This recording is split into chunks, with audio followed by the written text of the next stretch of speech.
What's up, Skye Squad? It's your boy Richie Skye. We are back with another video. Yes, your boy's back in the house. Today, we're going to be breaking down all the drama from last night's episode of The Real Housewives of Potomac. And then, of course, our lead-in headline is that the allegations are out that your boy, Michael Darby, has a boyfriend and a wife. Okay? We got to discuss it, okay? We got to get down into the nitty, to the gritty, the details about this incident, this headline, and all this good stuff right here.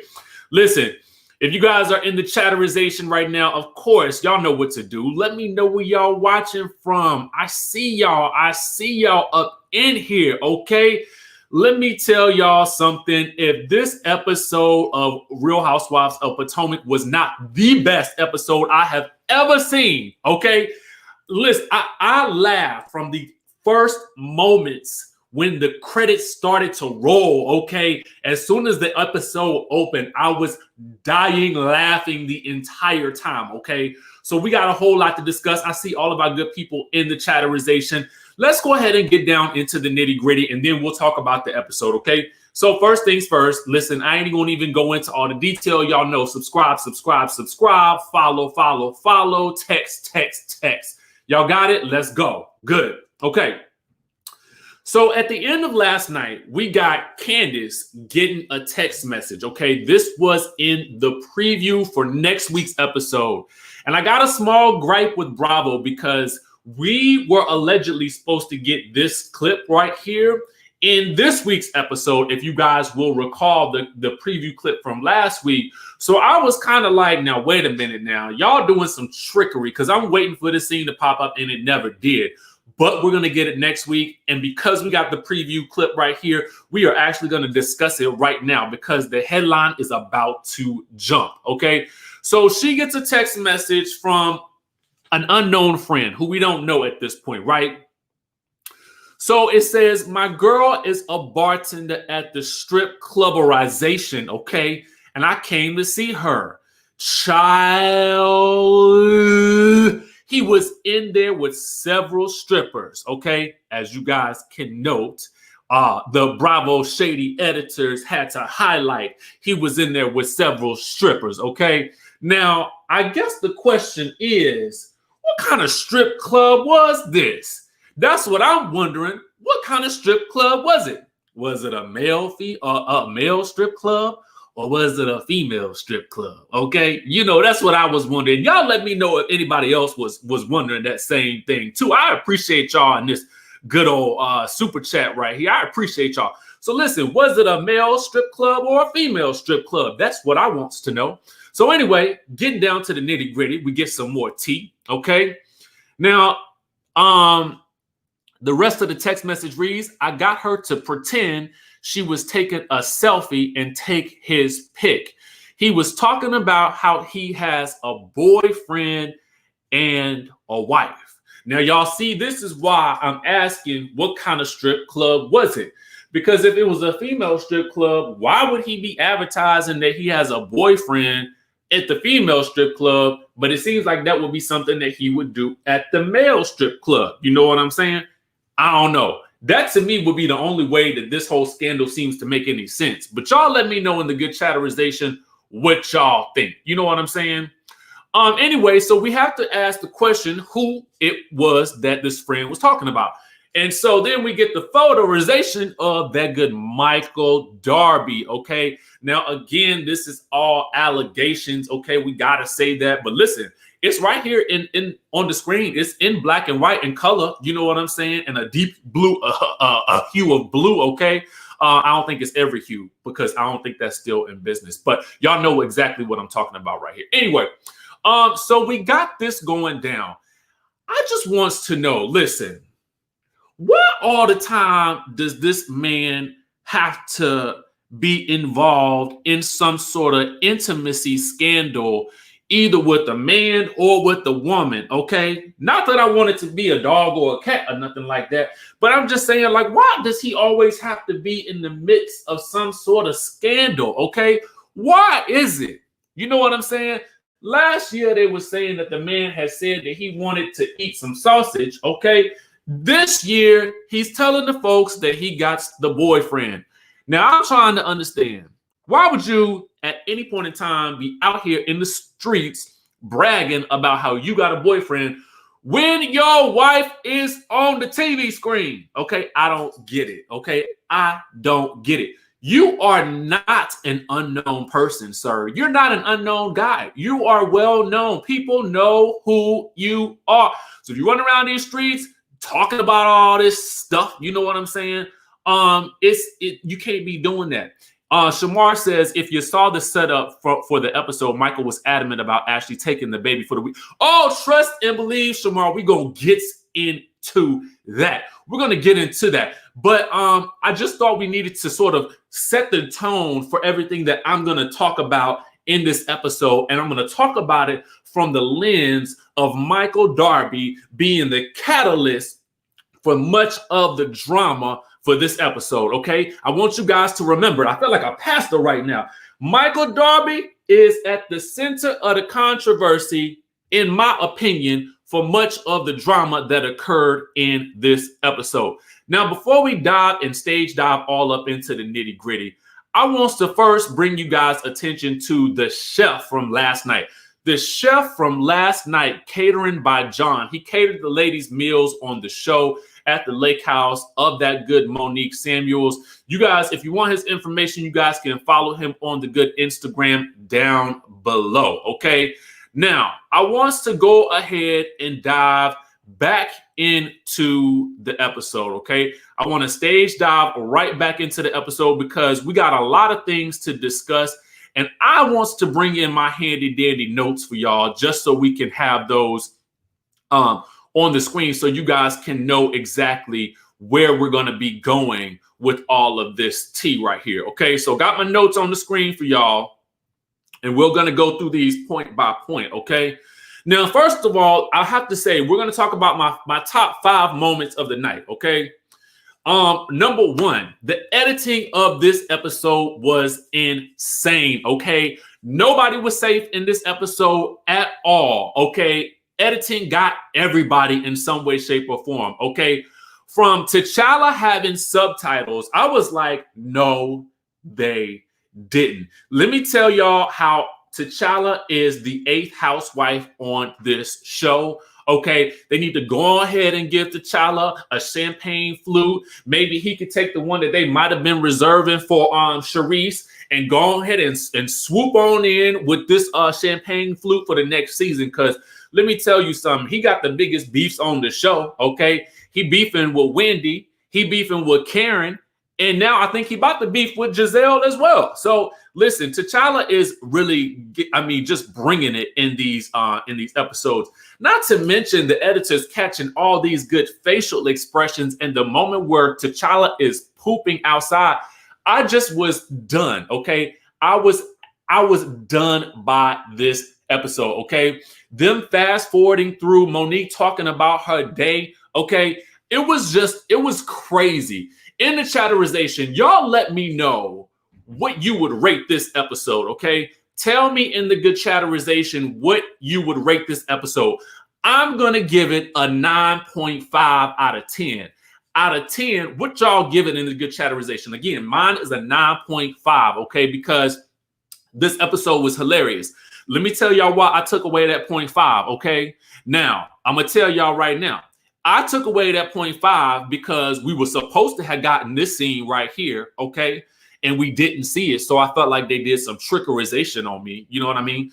And then I took away another point. I took a little bit away because I feel like this is just episode 5 and we probably going to get 18 episodes this season. So I don't want to, shortchange what a real 10 might be, given that we still got a long ways to go. And we ain't even got to this whole fight thing yet. Now, I want to take it all the way back, okay? Let's take it all the way back to the beginning, okay? When I said that, I see some 11 points, 10, 9, 9.5. Y'all going in, okay? Y'all going in. Sharon says 9-ish. LaSonia says 8, okay? Only way you get a 10 is if hands are thrown, okay? And I feel like that's coming up. So here's sort of where we want to start off with at, okay? To me, my number 2 biggest highlight of the night was the notion that Michael Darby was really the catalyst for a lot of the drama, okay, on tonight's episode, okay? It was a lot of him at the beginning trying to coerce that good Ashley Darby into taking this baby to the trip. Now, y'all saw that, right? Y'all saw that at the beginning of the episode. He was, and I'm sure she maybe probably wanted to take him as well, but it definitely seemed like he was really shoving that idea down her throat. Am I the only person that caught that? Because, I mean, I know Shamar caught it from earlier, but I felt like he was really pushing for her to be a good mom and take the baby with her on this trip, okay?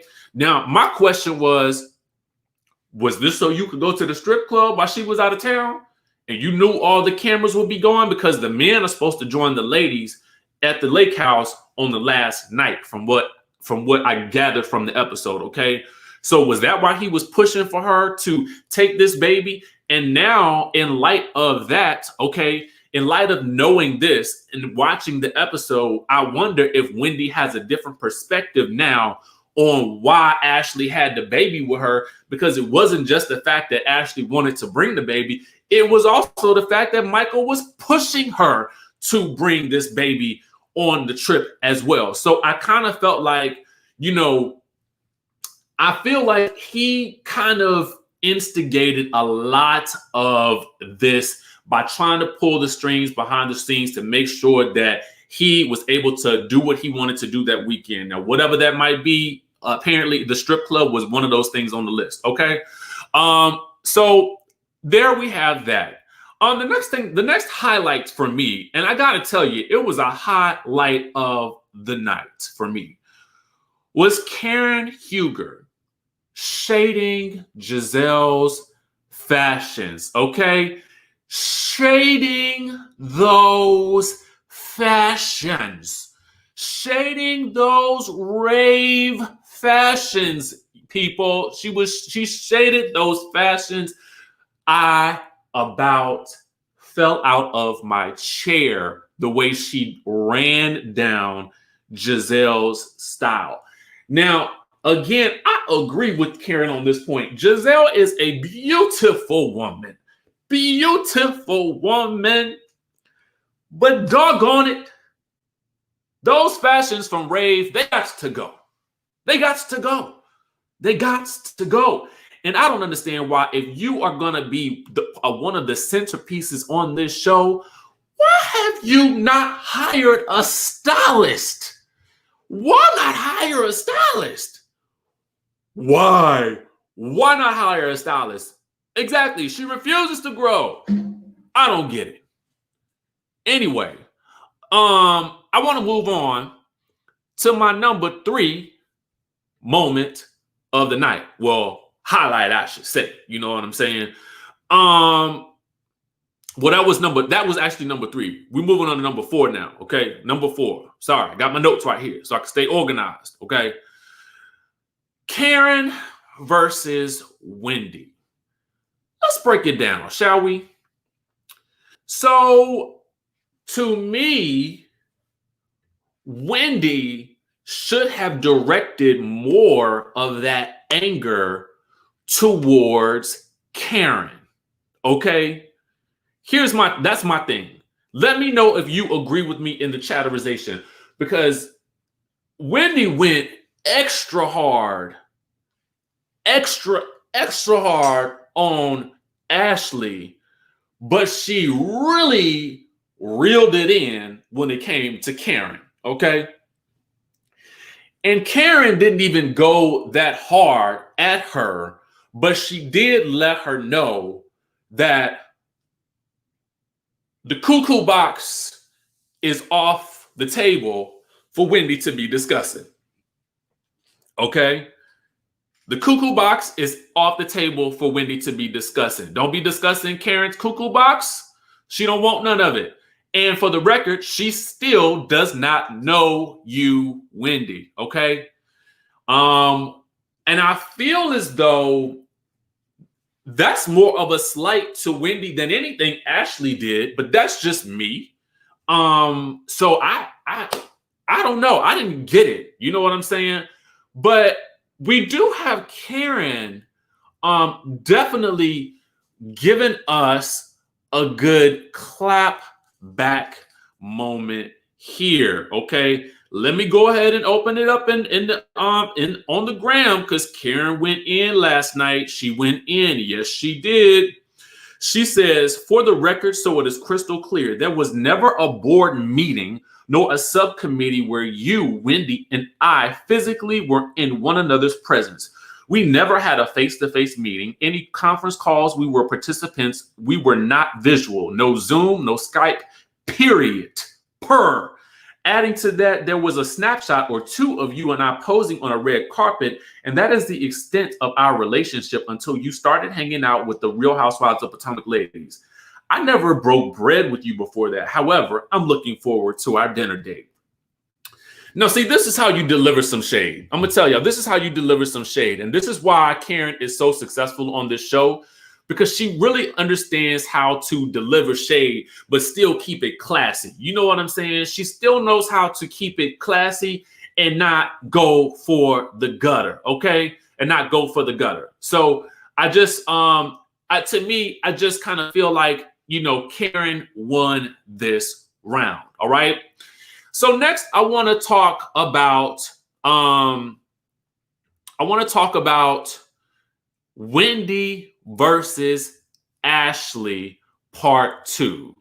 We're going to talk about Wendy versus Ashley part 2. Let's raise it on up, okay? Let's raise it on up.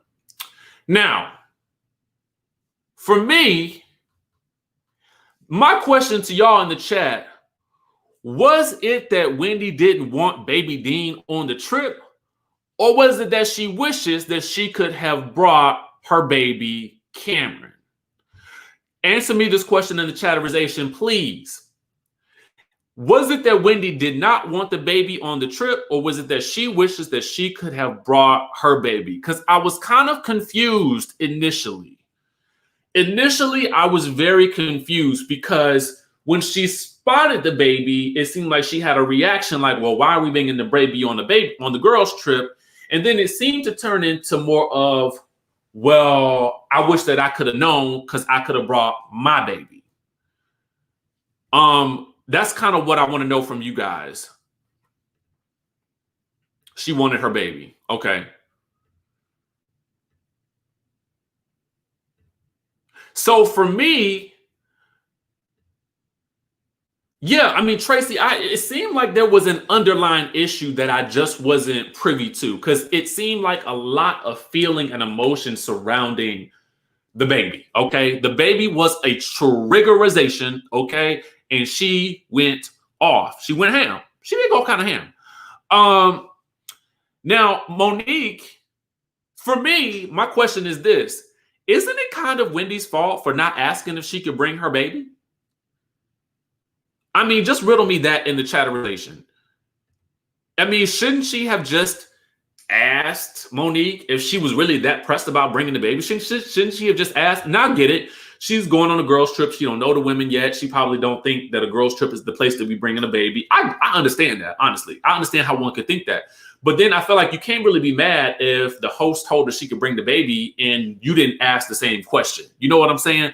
I feel like that's just like, okay, you should be mad at yourself, really, at that point. You should be kind of mad at yourself because you didn't ask. And Monique was fine with it. Monique, and here's the thing, just 2 episodes ago, in episode 2, I believe, really, maybe it was 3 episodes, but episode 2, when Wendy was at dinner with the ladies, she told Ashley that she was ready to run up out the house and leave the kids behind anyway, because she needed a night out. So to me, I can understand why people would have thought, like Monique had said, she was fine. Monique was fine with leaving her kids back at home because she wanted the time away. So naturally, she probably assumed, hearing Wendy say what she said at dinner 3 episodes ago, that she would have been fine with it. So there was no need to have a conversation.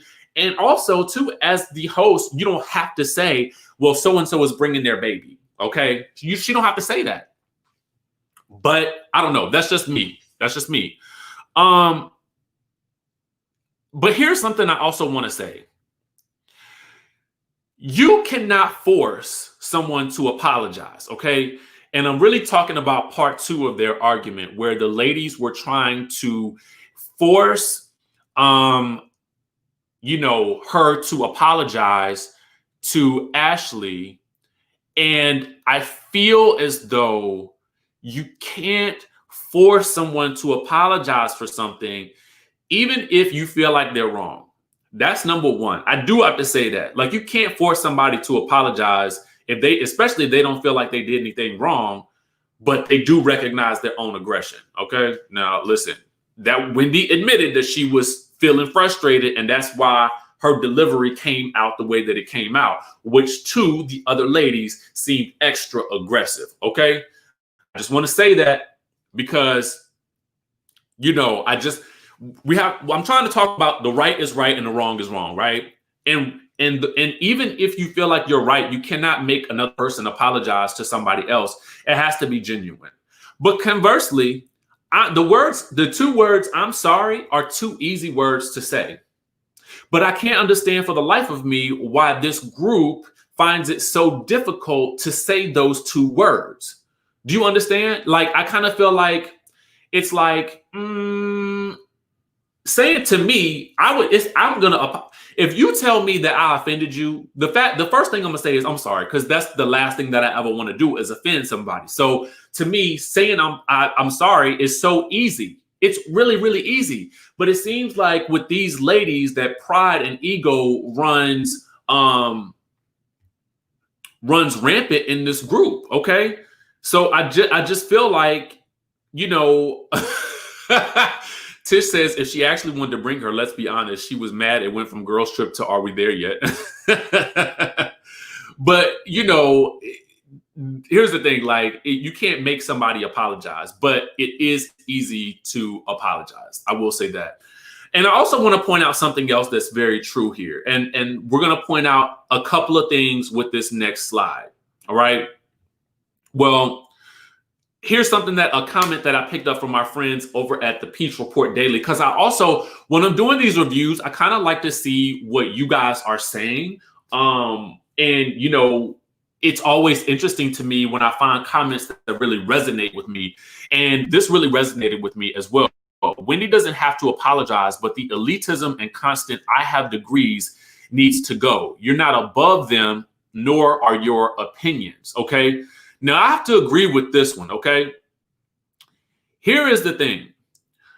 I agree that Wendy doesn't have to apologize, but I feel like there is a slight level of elitism and consistent "I have degrees" and whatnot. And I feel like when she does that, she uses it to belittle the other ladies and talk down to them, right? So I feel like that needs to stop. And there was another comment I felt like when she said this, and Candiace actually, from what I gather, actually retweeted this statement. Wendy says something to the degree, that's why I don't talk to your kind, when she was speaking to Ashley. Now, to me, did not understand what she meant by that. I was kind of like, wait, what do you mean by "I don't talk to your kind"? I didn't really get that part. Is she meaning that she felt like Ashley was beneath her because your kind being, poor or uneducated? I really don't know. But interestingly enough, Candiace also tweeted, "This is how you get caught up, because this girl was not talking about your husband," which this part is correct. Candiace is correct on this statement. Wendy was not actually talking about Michael. It was Ashley who brought up Michael. And Candiace says, you brought up your husband, and she responded. But then this is where the comment takes a different turn. She says, is this like the swindle that you pulled on all the brown girls in this group? So to me, I was like, is Candiace making this a color issue? So I guess my feeling initially was, I don't really want to deal with the colorism issue on this show. I felt like it was more elitism than it was colorism, but maybe that's just how I'm looking at it. What do you guys feel like this issue was? Was it elitism or was it color? Comment in the chat what you guys felt like it was.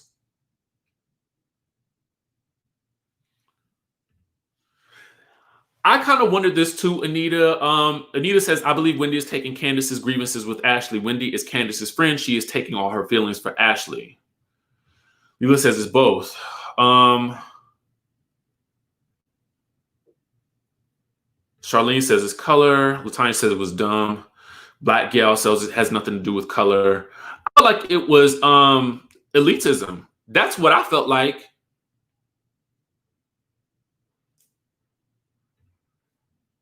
But I couldn't even. Jania says, I don't think it's either. It screams postpartum to me.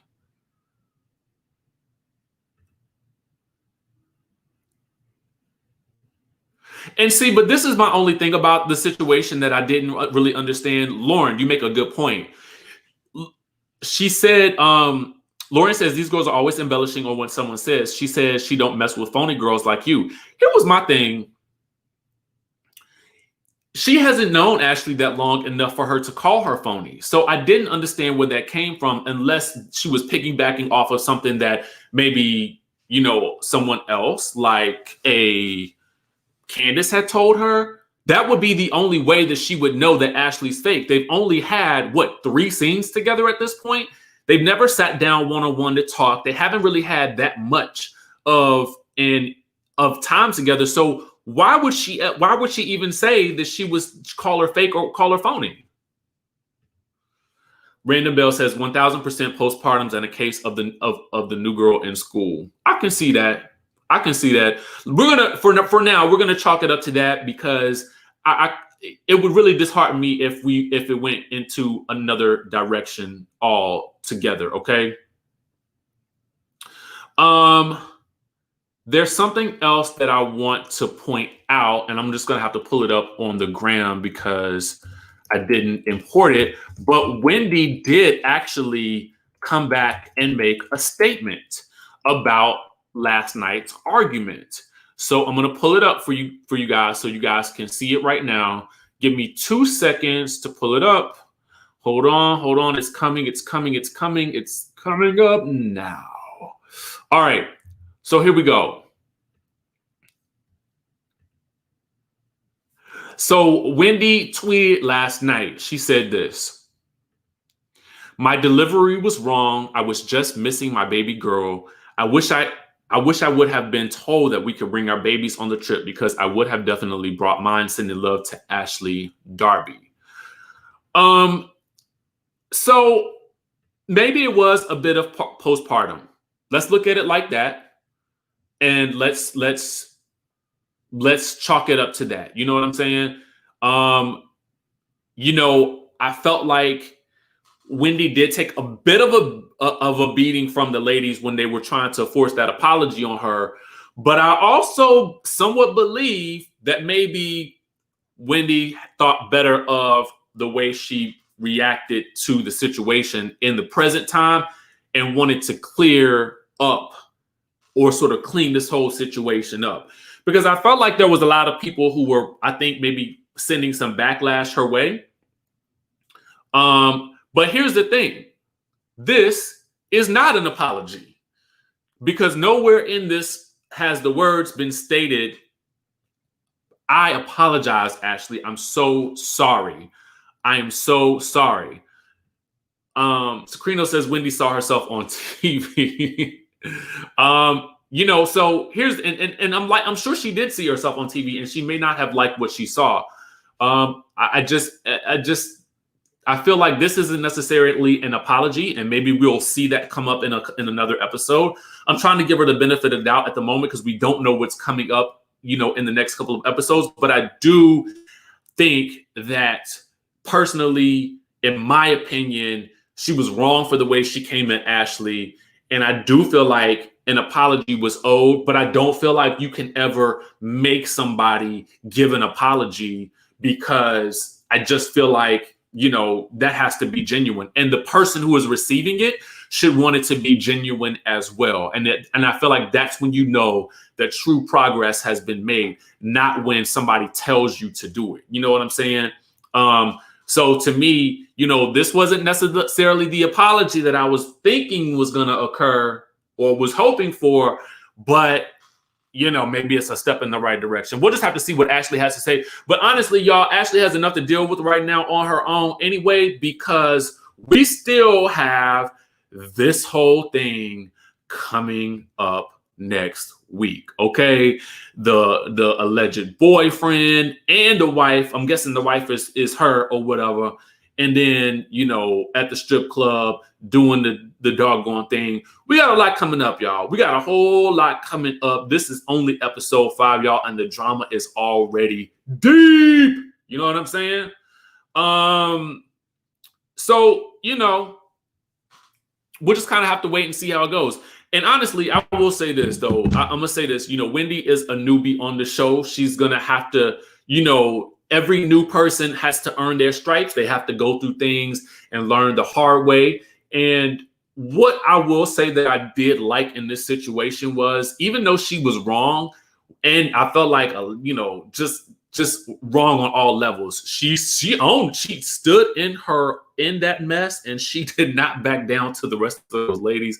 But I do feel like more of her anger should have probably gone to Karen Huger, but I feel like she kind of knew where to direct that anger. You know what I'm saying? Because, you know, Karen is a force to be reckoned with. So listen, guys, this season is already lit. We are only episode 5. We still got a whole rest of the season to go. We ain't even got to what leads up to the big altercation, okay?